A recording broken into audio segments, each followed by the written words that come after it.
नमस्कार दोस्तों, teachers point 247 में आपका स्वागत है। पिछली बार मैंने रेशियो आप लोगों को पढ़ा था, तो यहाँ पर उससे रिलेटेड कुछ क्वेश्चन और प्रीवियस ईयर में सीटेट, यूपीटेट और अदर स्टेट के टीचिंग एग्जाम में आए हुए कुछ क्वेश्चंस को मैंने कलेक्ट किया है। आइए उनका हम सॉल्यूशन देखते हैं और कोशिश करेंगे कि ज़्यादा से ज़्यादा हम रेशियो का यूज करके इन्हें सॉल्व करते हैं।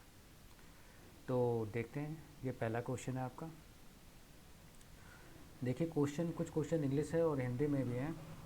मैं कोशिश करूँगा कि क्वेश्चन अगर इंग्लिश में है तो उसे मैं हिंदी में बता देता हूँ, समझा देता हूँ, उसके बाद आप लोग बताऊँगा। Raj travel 360 kilometre on 3/5 of his petrol tank. For how would he travel at the same rate with a full tank of petrol. यदि राज अपने जो है पेट्रोल टैंक का, मान लीजिए गाड़ी से जा रहा है राज, उसकी मतलब पेट्रोल टैंक का अगर 3/5 भरा हुआ है, मान लीजिए इसकी ये जो टैंक है, पेट्रोल टैंक है, ये अगर 3/5 भरा हुआ है तो इतने में वो 360 किलोमीटर जा रहा है। तो पूछ रहा है कि अगर ये टैंक पूरा पूरा भरा होता, 3/5 ना भर के पूरा पूरा भरा हुआ था, तो राज कितने किलोमीटर तक जाता। अब मैंने आप लोगों को एक बात बताई थी कि फ्रैक्शन में कोई भी चीज़ अगर कंप्लीट है तो उसे 1 मानते हैं। तो यहाँ पे 3/5 की वैल्यू अगर 360 है, तो अगर मतलब कि पूरे टैंक का अगर 3/5 जो है 360 है, तो पूरे टैंक की कैपेसिटी कितनी रही होगी? 1 रही होगी। मैंने कहा, समझाया था रेशियो में कि 1 मतलब होता है कंप्लीट, और फ्रैक्शन और परसेंटेज में, फ्रैक्शन में 1 मतलब कंप्लीट होता है और फ्रैक्शन में और परसेंटेज में 100% मतलब कंप्लीट होता है। तो 3/5 की वैल्यू अगर 360 है तो 1 की वैल्यू कितनी होगी? 360 गुणे 5/3। तो ये आपका आ गया, ये 3 से कट जाएगा, 3 एकम 3, 3 दूना 6, 120 और 12×5 60, मतलब कि 600 किलोमीटर जाएगी। अगर टैंक फुल होता तो ये गाड़ी 600 किलोमीटर तक जाती। अब देखिए, जिन्हें इस तरह से नहीं समझ में आया, इसका एक और तरीका है, मैं उसे समझा देता हूँ। वो भी फ्रैक्शन का ही यूज करके है। पहले इसे हटाते हैं।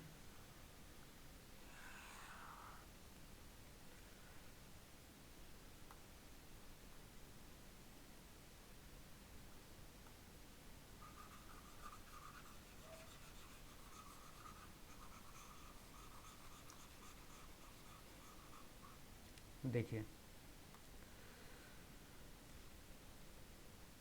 3/5 का मतलब, अगर टैंक की कैपेसिटी 5 रही होगी तो वो उसमें से 3 भरा है, तो अगर टैंक की कैपेसिटी 5 रही होगी तो उसमें 3 यूनिट भरा हुआ है। तो ये क्या क्वेश्चन में कह रहा है कि 3/5 ऑफ हिज पेट्रोल टैंक, अगर 3/5 भरा हुआ है तो वह 360 किलोमीटर जा रहा है। मतलब कि अगर 3 यूनिट, मतलब ये हुआ कि 3 यूनिट अगर पेट्रोल भरा हुआ है, मतलब पूरे टैंक का अगर 3, मान लीजिए पूरा टैंक 5 यूनिट है, तो 3 यूनिट में कितना जा रहा है? 360 किलोमीटर जा रहा है। 360 किलोमीटर जा रहा है।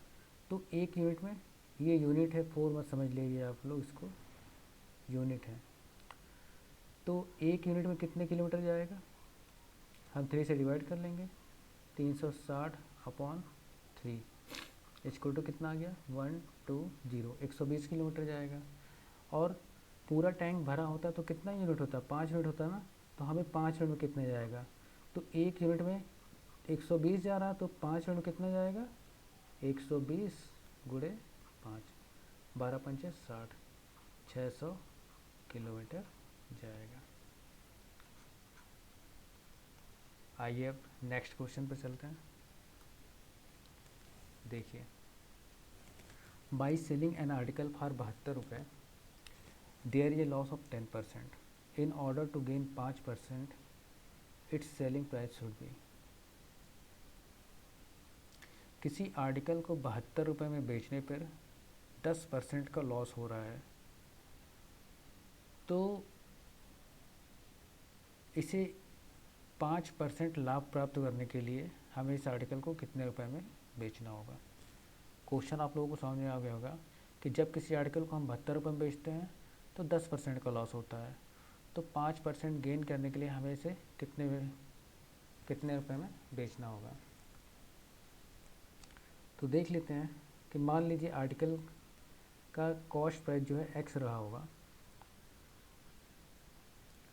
तो उसे 10% लॉस में बेचने पे हम 10% लॉस बेचते हैं तो 72 रुपये उसकी सेलिंग प्राइस है।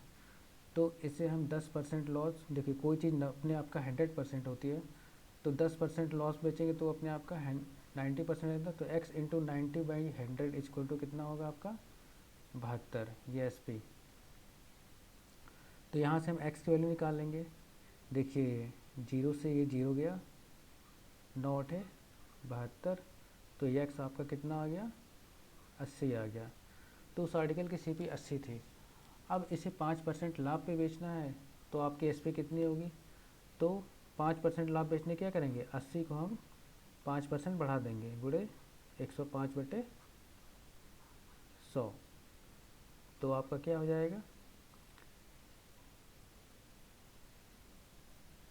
इसे सॉल्व कर लीजिए। देखिए इसको हम 5 से काट दें, 5 दुनाई 10, 5 एकम 5, और ये 5 दुनाई 10, तो और ये 20 से 20 चौक 80, तो 21 में 4 गुणा करके 4 1 जा 4 और 4 2 जा 8, 84 रुपये में बिकेगा। मतलब कि 5% का लाभ प्राप्त करने के लिए हम उस आर्टिकल को 84 रुपये में बेचेंगे। और जिनको देखिए दूसरा तरीका एक ये है कि x मान के अगर नहीं करना चाहते हैं तो सीधा सीधा देखिए यहाँ पे बाई सेलिंग एन आर्टिकल, देखो 72 रुपये में बेचने पर 10% का लाभ होता है, अरे 10% का नुकसान हो रहा है। तो कोई चीज़ अपने आप का 100% होती है, मतलब CP 100% होती है, तो 10% का नुकसान हो रहा है, हम तब 72 रुपये बिक रहा है, तो मतलब कि 90% की वैल्यू कितनी है, CP का 90% क्या है 72 है। तो अब हमें 5% का लाभ प्राप्त करने कितने बताओ, तो 90% की वैल्यू 72 है, तो हमें क्या चाहिए 105% की वैल्यू निकालनी है। इसका मतलब ये हुआ कि अब देखिए सॉल्यूशन यहाँ पे 90% इक्वल टू 72, तो 1% की वैल्यू क्या होगी 72/90, तो 100% की वैल्यू क्या होगी, नहीं तो 105% निकालना है ना, CP नहीं निकालना है 1, तो इसको मिटा देते हैं।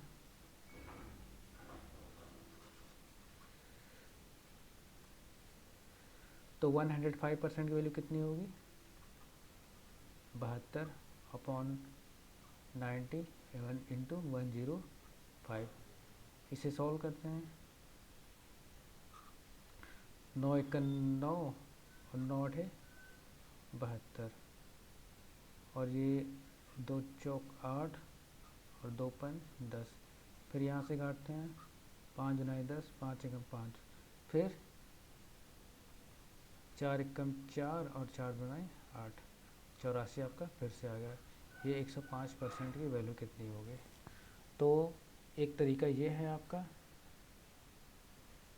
और एक तरीका ये है, ये बेसिक है आपका, चीज़ें दोनों वही हैं लेकिन मतलब बस बताने का तरीका अलग है सेम चीज़। आइए नेक्स्ट क्वेश्चन पर चलते हैं। यदि एक ईंट के भार का 3/4 भाग 7/8 किलोग्राम है तो ईंट के भार का 5/7 क्या होगा। अब देखिए मान लेते हैं कि ईंट का भार x था, ठीक है, तो x के 3/4 की वैल्यू कितनी है 7/8 kg है, तो ईंट का पूरा भार कितना होगा, x की वैल्यू निकाल लीजिए, तो 7/8 गुणे ये क्रॉस मल्टीप्लिकेशन जाएगा ऊपर 4/3, तो ये 4 दुनाई 8, मतलब कि 7/6 हो गया ईंट का भार। तो ये पूछ रहा है कि ईंट के भार का 5/7 क्या होगा। तो हमें से पूछ रहा है कि ईंट के भार का 5/7 क्या होगा। इसका 5/7 निकालना है। तो यक्स की वैल्यू कितनी निकालें हम लोग, 7/6, और इसका 5/7 निकाल देंगे। तो 7 से 7 कट जाएगा, तो बचा कितना, 5/6 kg। ये आपका आंसर होगा। नेक्स्ट क्वेश्चन पे आते हैं। 1/8 of a number is equal to 2/5 divided by 1/20। What is that number.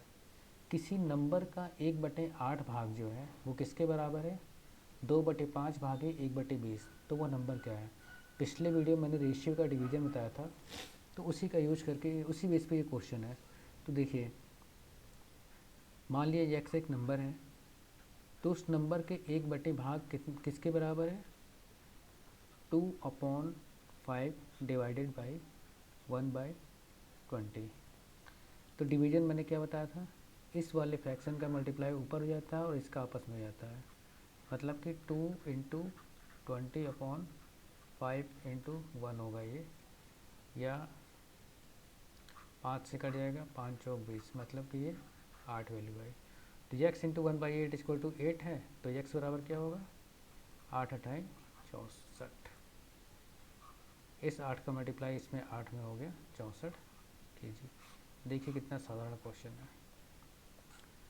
अगले क्वेश्चन पे आते हैं।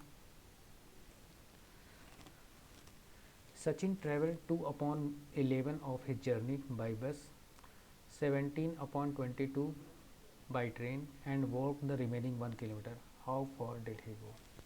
सचिन जो है कोई यात्रा कर रहा है, उसके 2/11 भाग वो बस से ट्रैवल कर रहा है पूरी यात्रा का, फिर पूरी यात्रा के 17/22 भाग वो ट्रेन से ट्रैवल कर रहा है। तो और जो बची हुई भाग है उसको वो चल करके बस चल रहा है 1 किलोमीटर। तो वो हाउ फार डिड ही गो, तो वो कितनी दूर मतलब कि चला, मतलब कि हाउ फार डिड ही गो, पूरी यात्रा मतलब कि कितनी लंबी थी ये हमें बताना है। तो देखिए, मान लेते हैं कि पूरी यात्रा x किलोमीटर थी।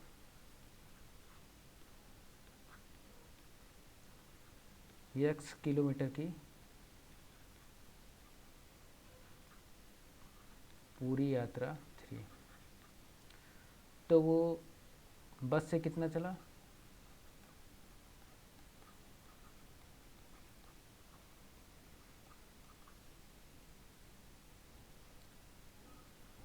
x का 2/11 भाग वो बस से चला। देखिए, Sachin travel 2/11 of his journey by बस, तो 2x/11 वो बस से चला। और ट्रेन से कितनी दूरी चला,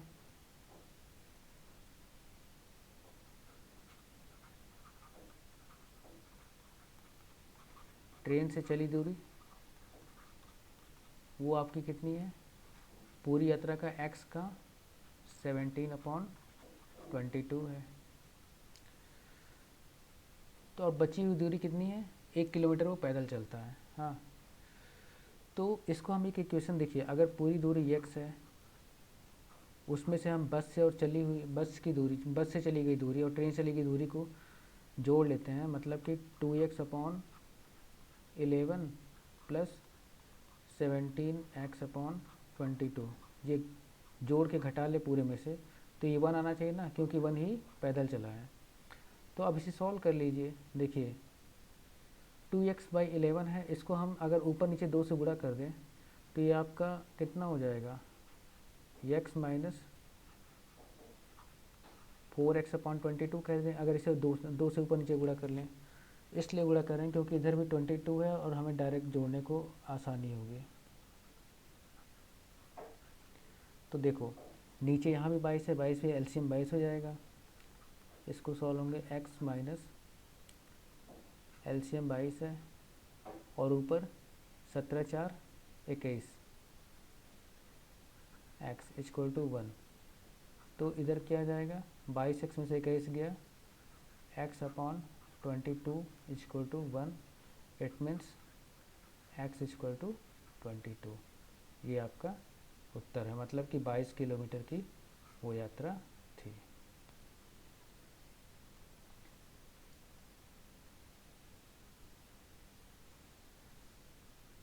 आइए हम अगले क्वेश्चन पे चलते हैं। संख्या 17065809 में 7, 6 और 9 के स्थानीय मान का योग किसके बराबर होगा। आपको स्थानीय मान मतलब कि प्लेस्ड वैल्यू और एक होता है जातीय मान, उसके बारे में जानकारी होनी चाहिए। देखिए मान लेते हैं जैसे कोई संख्या है 4351, इसमें स्थानीय मान क्या होता है। देखो ये होता है इकाई का अंक,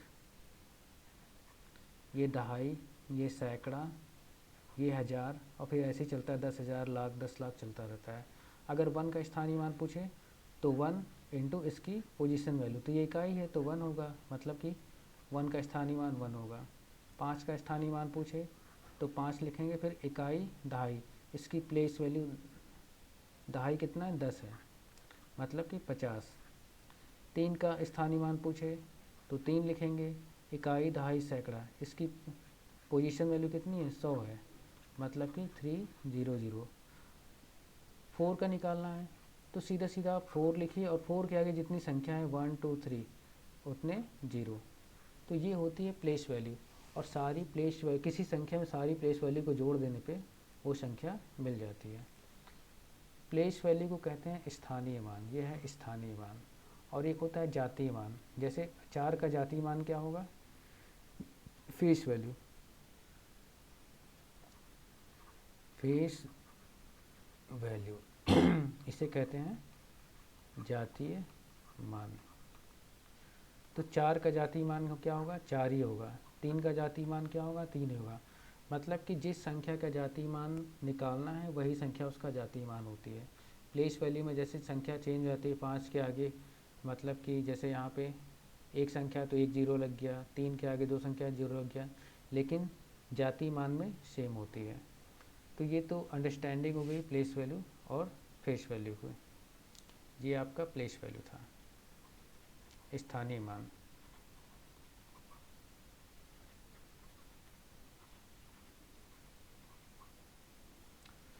अब क्वेश्चन पे आ जाते हैं। यहाँ पे देखिए 7, 6 और 9 के स्थानीय मानों का योग किसके बराबर होगा। तो ये संख्या लिख लेते हैं एक बार यहाँ पे 1706589। तो स्थानीय मानों का योग 9 का स्थानीय मान क्या होगा, 9 ही होगा। 6 का स्थानीय मान 6, उसके आगे कितनी संख्या 1 2 3 4, 4 संख्या हैं 1 2 3 4।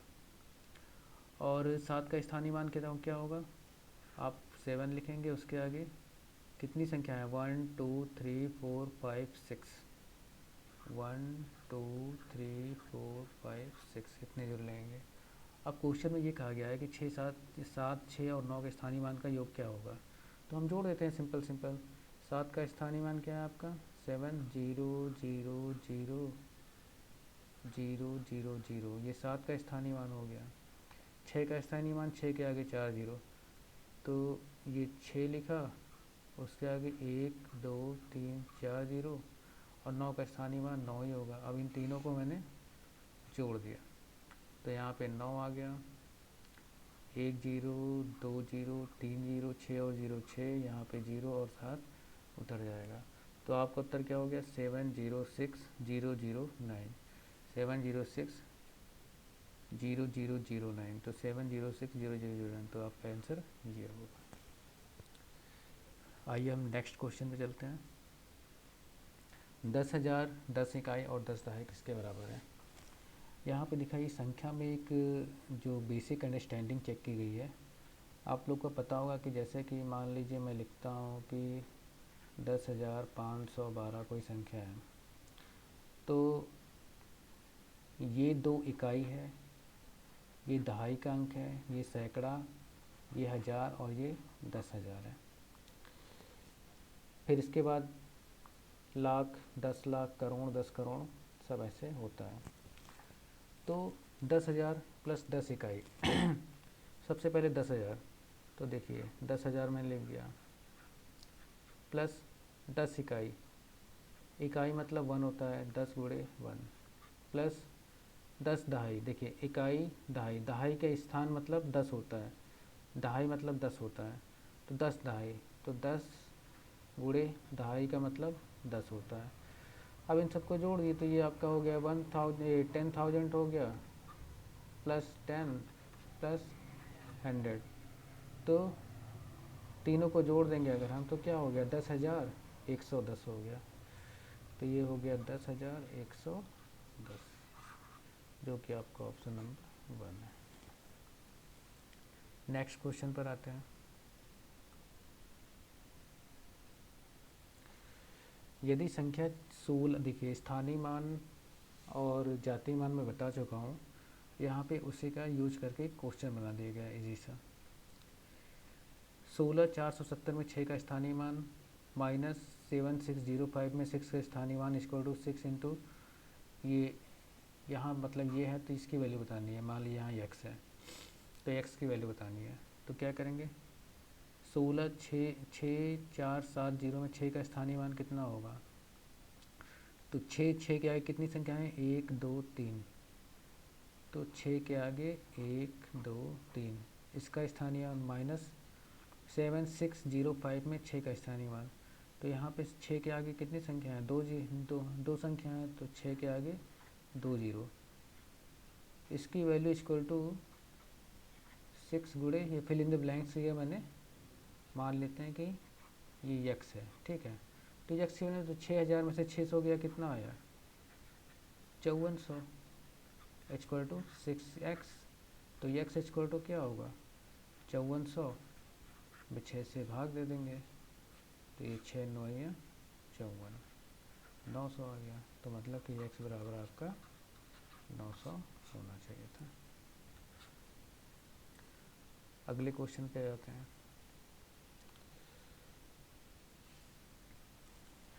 देखिए ये क्वेश्चन देखने में बड़ा है लेकिन है उतना ही आसान।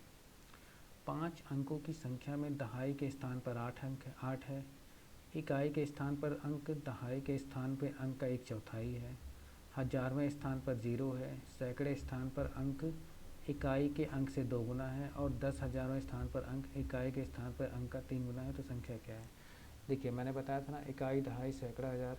देखिए 5 अंकों की संख्या ना, तो ये इकाई हो गया, मान लीजिए इकाई, ये दहाई, ये सैकड़ा, हज़ार, 10,000, 1 2 3 4 5 हो गया ना। देखिए ये इकाई का अंक होता है, ये दहाई होता है, ये सैकड़ा, ये हज़ार और ये 10,000। ये प्लेस वैल्यू एक तरह से कि संख्या का स्थान कहाँ है। तो 5 अंकों की संख्या में दहाई के स्थान पर 8 है, तो देखिए ये इकाई है और ये दहाई के स्थान पर क्या है 8 है, ठीक है, मैंने रख दिया। इकाई के स्थान पर अंक दहाई के स्थान के अंक का 1/4 है। दहाई के स्थान पर जो है, इकाई के स्थान पर जो संख्या होगी वो इसका 1/4 होगी, तो 1/4 करेंगे इसका 8 का, तो यहाँ 8 का 1/4 कितना होगा, 8 में हम 4 से भाग देंगे 2 होगा, तो ये 2 होगा, ठीक है। हजारवें स्थान पर अंक 0 है, तो देखिए इकाई दहाई सैकड़ा, हजारवें स्थान पर क्या है 0 बोल दिया इसने, ठीक है। सैकड़े स्थान पर अंक इकाई के अंक से 2 गुना है, तो इकाई दहाई सैकड़ा, सैकड़ा ये है इकाई का 2 गुना है, मतलब कि 2 का 2 गुना 4 होगा यहाँ पे। और 10,000वें स्थान पर इकाई के स्थान पर अंक का 3 गुना है। देखिए ये 10,000 वाला स्थान ये है और इकाई के स्थान ये है, तो यहाँ पे 2 है तो इसका है कि इसका 3 गुना यहाँ पे होगा, तो 2 का 3 गुना क्या होगा 6 होगा। तो आपकी संख्या क्या हो गई 6048 2, यही संख्या हो गई 5 अंकों की। तो कौन सा ऑप्शन होगा 60482, तो ये आपका उत्तर है। अगले क्वेश्चन पे आ जाते हैं। देखिए निम्नलिखित में से कौन सा कथन सत्य है। देखिए आपकी ये बेसिक नॉलेज को भी चेक कर लिया जाता है। यहाँ पर ये प्राइम को मतलब कि अभाज्य संख्या के बारे में जानकारी ले रहे हैं। देखिए कौन सा सत्य नहीं है, सभी अभाज्य संख्याएं विषम संख्याएं हैं। तो देखिए अभाज्य संख्याएं सब तो विषम होती हैं, लेकिन सबसे छोटी अभाज्य संख्या क्या होती है,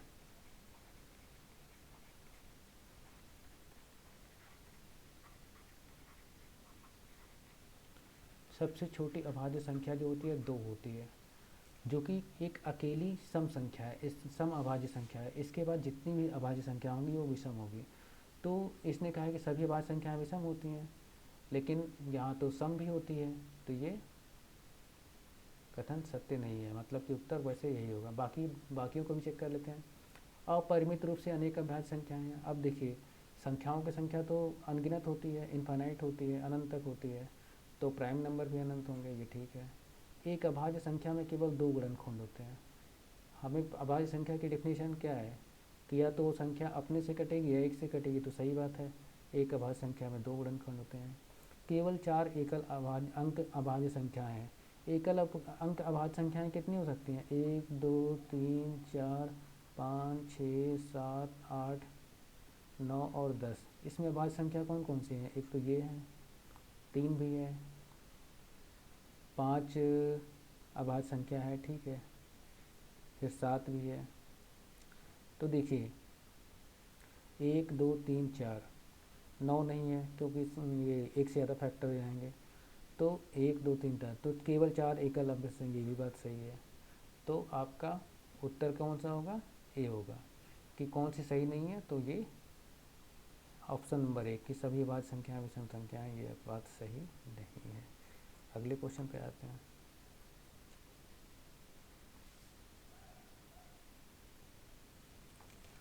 अब देखिए मुकेश एक गणित शिक्षक एक संख्या में 10% की कमी करता है। यदि उसने परिणामी संख्या में 72 की वृद्धि की तो संख्या मूल संख्या की 10% बढ़ जाती है।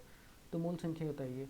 अब देखिए, मान लीजिए कि वो कोई संख्या अगर x थी, ठीक है, मुकेश गणित से इसमें 10% की कमी करता है, तो इसमें 10% की कमी करेंगे तो वो संख्या कितनी हो जाएगी?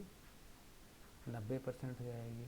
यदि उसने परिणामी संख्या में 72 की वृद्धि की, अब जो आया उसने क्या किया, इसमें 72 बढ़ा दिया, तो संख्या मूल संख्या से 10% बढ़ जाती है। तो मूल संख्या क्या थी? x थी, ये 10% बढ़ जाती है तो 110%। अब यहाँ से हम x की वैल्यू निकाल लेंगे, उत्तर मिल जाएगा। तो देखिए, इसको 72 को इधर ही रहने देते हैं, और इधर ये 110x/100 माइनस 90x/100, नीचे एलसीएम 100 हो गया, 110 में से 90 गया, 20x बराबर 72। तो x की वैल्यू निकाल लीजिए। तो ये देखिए 20 पंचे 100, 5 हो गया, और 5 से 72 में गुणा करते हैं तो x की वैल्यू क्या हो जाएगी आपकी? 5 दूनी 10 को 16 हाथ से लगाए, 5 सत्ते 35, 1 36, 360 इसका उत्तर होगा। अब देखिए, ये तो हो गया बेसिक मेथड। इसको हम रेशियो से भी बहुत आसानी से कर सकते हैं। कैसे करेंगे? देखिए, मुकेश एक गणित शिक्षक एक संख्या में 10% कमी करता है। 10% का मतलब होता है, इसका रेशियो वैल्यू 1/10 होता है। 10% की कमी करता है मतलब कि कोई संख्या अगर 10 रही होगी तो वो आपकी 1 की कमी हुई, मतलब 10% का मतलब होता है कोई वो संख्या अगर 10 है तो उसमें 1 की कमी करेंगे तो 10 से 9 हो जाएगी। तो 10% कमी तो वो संख्या 10 से 9 हो गई, ठीक है। यदि उस परिणामी संख्या में 72 की वृद्धि होती तो संख्या मूल संख्या से 10% बढ़ जाती, और लास्ट में संख्या मूल संख्या से 10% बढ़ जा रही है, तो मतलब कि 10% बढ़ाना मतलब 10 में 1 बढ़ जाएगा, 11। लेकिन वो कह रहा है कि वो संख्या 72 बढ़ा रहे हैं, ठीक है, लेकिन हम यहाँ देख रहे हैं कि 9 से 11 सिर्फ 2 ही बढ़ रही है। इसका मतलब 2 की वैल्यू जो होगी वो 72 के बराबर होगी। तो 1 कितना होगा? 2 3 6 और 2 6 12, 36 के बराबर होगी। और हमने संख्या क्या मानी है? 10 मानी है, तो 10 की वैल्यू क्या होगी? वो 360 के बराबर होगी। तो ये आपका हो गया दूसरा मेथड। जिनको पहले से पता है रेशियो के बारे में उनको ये समझ में आना होगा, वरना आप ऐसे ही समझिए। और मैं आगे आने वाली क्लास में परसेंटेज पढ़ाऊँगा, तब मैं इस चीज़ को बताऊँगा कि ये 10 से 11 या 10 से 9 कैसे हो जा रहा है, 10% बढ़ाने घटाने का क्या मतलब है। वैसे तो बहुत ईजी चीज़ सभी को पता होगा। चलिए अब नेक्स्ट क्वेश्चन में आते हैं।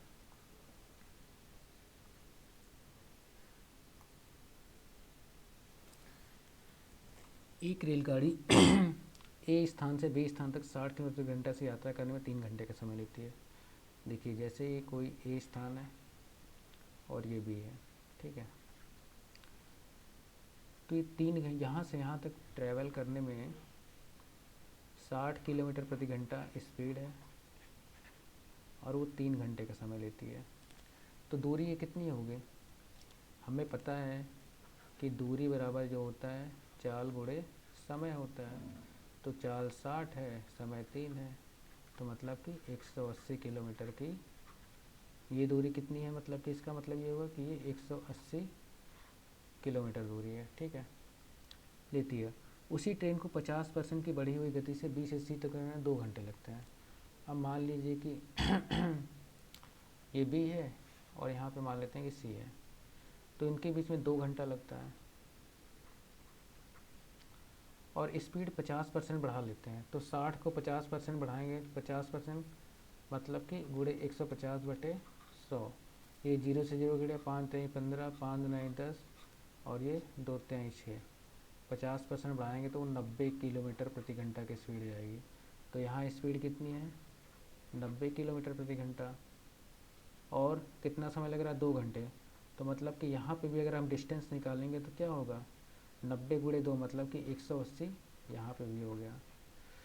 तो पता है कि औसत चाल जो होती है ए से सी तक में औसत चाल, यहाँ से यहाँ तक आने में औसत चाल कितना होगा? कुल दूरी बटे कुल समय। कुल दूरी कितने चला? तो 180 प्लस 180 बटे टोटल समय कितना हुआ? 3 घंटा 2 3 2 5 घंटा। तो ये आपका कितना आएगा? 360 भागे 5 मतलब कि 5 7 35 और 5 9 10। तो ये 72 किलोमीटर प्रति घंटा जो है आपका आंसर होगा। देखिए इसको एक मेथड और है, हम देख रहे हैं कि दोनों दूरियां जब बराबर हैं तो ऐसे केस में हम जो औसत होती है, एवरेज स्पीड होती है, एवरेज स्पीड वो 2ab/a